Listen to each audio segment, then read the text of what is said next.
심화 5번 문제입니다. 가와 나는 동화와 이화 작용 중 하나이다. 아미노산이 단백질이 되면서 에너지 흡수되는 거 동화 작용입니다. 포도당이 이산화탄소와 물이 되면서 에너지가 방출되는 거 이화 작용입니다. 가는 이화작용, 나는 동화작용 반대로 쓰여져 있고요.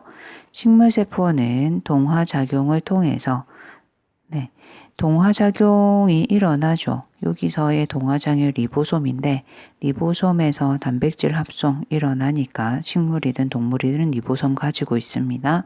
맞고 사람의 체내에서는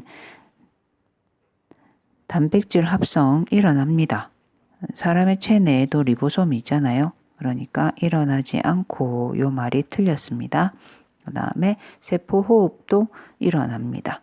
그래서 틀렸네. 그래서 니은만 맞습니다. 심화 6번입니다. 그림과는 연소를 나는 세포호흡을 통해 포도당이 분해되는 과정입니다.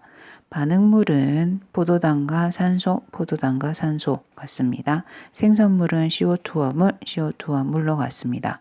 그러면 방출되는 에너지, 지금 반응물과 생성물의 에너지 차이만큼이 에너지인데 그 에너지의 높이는 그것이 연소이든 세포호흡이든 같습니다. 그런데 연소는 짧은 시간 내에 후다닥 일어나고요. 세포호흡은 여러 단계를 거치면서 시간이 훨씬 오래 걸립니다. 두 반응의 공통점입니다. 에너지의 일부는 둘 다 열 에너지로 방출이 됩니다. 연소에서는 에너지가 급격하게 나오기 때문에 빛 에너지와 열 에너지라는 형태로 나오고요. 세포호흡에서는 나오는 에너지가 열 에너지도 있는데 우리가 사용할 수 있는 ATP라는 에너지로도 나옵니다. 어쨌든 공통적으로 열 에너지. 반응물이 산소랑 결합을 하는 것을 산화라고 합니다. 그리고 에너지가 나옵니다. 방출된 에너지의 일부는 세포호흡의 경우에는 ATP에 저장이 됩니다. 공통적이지는 않습니다. 반응 결과 생성되는 에너지의 총량은 같습니다. 반응물의 에너지가 생성물의 에너지보다 더 높지요. 그 생성물의 에너지가 더 작지요. 맞는 말 되겠습니다.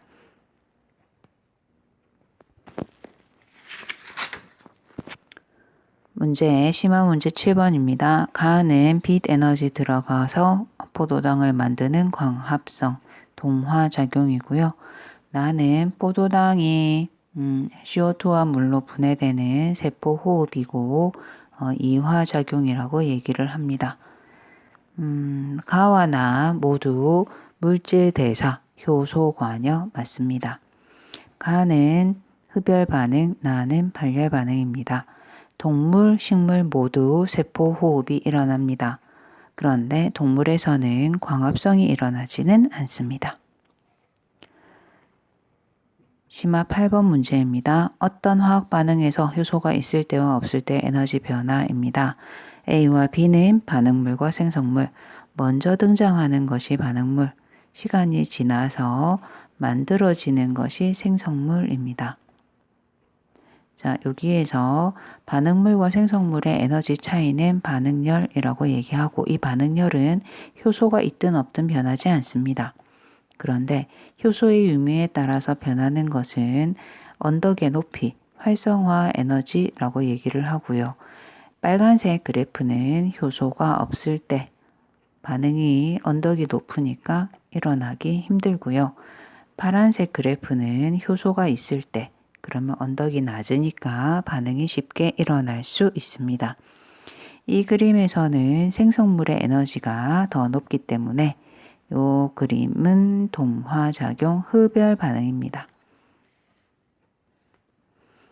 흡열 반응이다. 효소가 있을 때 활성화 에너지는 이거는 효소가 없을 때의 활성화 에너지죠. 효소가 있을 때의 반응열은 변하지 않습니다. 니은이라는 반응열은 그대로.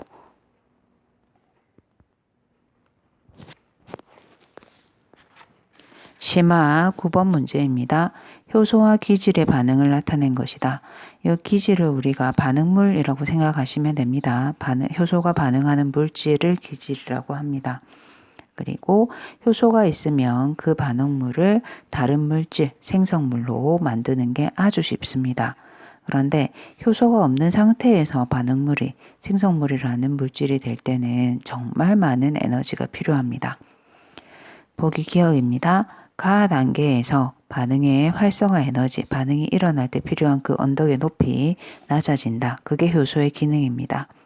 반응이 끝난 효소는 재사용 가능합니다. 결합할 수 있습니다. 효소와 기질의 입체 구조가 맞아야 그거를 기질 특이성이라고 얘기하고 반응할 수 있습니다. 심화 9번 문제입니다. 일상생활에서 생물의 구성 물질을 활용하는 예. 요 검사지에는 그 효소가 들어 있습니다. 그래서 혈당량이라는 것은 피 속의 포도당량인데요. 포도당을 분해하는 효소가 들어있고 포도당이 분해가 되면 색이 나타나게끔 하는 것이 요 검사지입니다. 밥에 엿기름을 넣어서 식혜를 만든다. 자, 밥의 성분은 녹말입니다. 엿기름이라는 그 성분 안에는 아밀레이스라는 효소가 들어 있습니다. 그래서 녹말을 엿당으로 분해하는데 이 엿당이 단맛이 나고 식혜의 맛이라고 생각하시면 됩니다. 소고기에 배를 갈아 넣으면 고기가 연해진다. 소고기의 성분은 단백질이 있습니다. 근데 그 단백질에 배를 갈아 넣으면 배 속에 단백질 분해 효소가 들어 있습니다. 그래서 단백질이 잘게 잘라지게 되는데 작은 조각이 되는데 작은 조각이 되면 우리 그것은 연하다라고 얘기하게 됩니다. 김치, 된장, 치즈, 포도주는 발효식품인데요. 발효는 실은 세포호흡의 한 종류입니다. 세포호흡이 일어날 때 효소가 필요하잖아요. 그래서 효소를 이용한 그래서 공통적인 것은 모두 효소가 관여하고요. 엿기름에는 녹말 분해 효소가 들어 있습니다. 활성화 에너지를 낮추는 것이 효소고 반응을 쉽게 해줍니다. 자, 이상 모든 문제 풀이가 끝났습니다.